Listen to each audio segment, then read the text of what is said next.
So, what did it really cost to be one of the very first Christians? We talk a lot about faith, but what was the actual tangible price the apostles and their followers were forced to pay? Well, we're about to dig into that by looking at a pretty stark prophecy of persecution. We're going to zero in on a specific prophecy found in the 24th chapter of Matthew.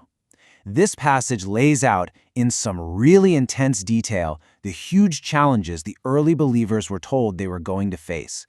Not, in some distant future, but right then, within their own generation. Okay, so the prophecy kicks off with threats from the outside. Verse 9 of Matthew 24 gives this chilling and really direct forecast of what was coming from the world around them. It was a prophecy of affliction, hatred, and ultimately death. The language here is, wow, there's no ambiguity, right? It's a specific three-part prediction. They will be afflicted, they will be killed, and they will be hated by all nations. And the reason for it all, it's right there at the end, it's because of their association with their leader. So let's break this down. You've got four key parts. To be afflicted, that means more than just having a hard time. It implies torture. Shall kill you.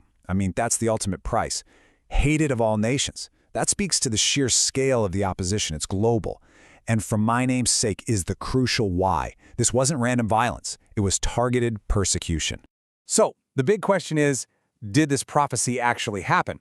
Well, history tells us it started to unfold almost right away. The first recorded Christian martyr, a man named Stephen, was stoned to death around 34 AD. But things escalated dramatically about 30 years later. After the Great Fire of Rome in 64 AD, Emperor Nero needed someone to blame, a scapegoat, and he pointed his finger directly at the Christians. That kicked off the first empire-wide state-sponsored persecution. And that brings us to the most personal and honestly, the most sobering part of this story. What actually happened to the apostles themselves. For them, that phrase, shall kill you, wasn't some abstract idea. No, it was their lived reality. Just take a second and look at this table. It's a lot. According to historical tradition, of all the original apostles, only John is thought to have died of old age. The others? They all met violent ends. Peter, crucified upside down. Paul, beheaded. Thomas, pierced with spears in India. The list just goes on and on. It's a grim, powerful testament to the price they paid, a literal fulfillment of this part of the prophecy. But the dangers weren't just coming from the outside. The prophecy also warned about threats that would basically rot the community from within. Verses 10 and 11, they pivot from persecution by others to the equally dangerous threats of betrayal and deception from their own. Can you just imagine the immense pressure of that constant persecution? Verse 10 predicts this would cause the community to just fracture. That trust would completely evaporate, and it would be replaced by betrayal and hate as people who were once allies turned on each other. This is a prophecy of total social and spiritual collapse. And as if betrayal from your friends wasn't enough, verse 11 adds another internal threat, deception. And we're not talking about minor disagreements here.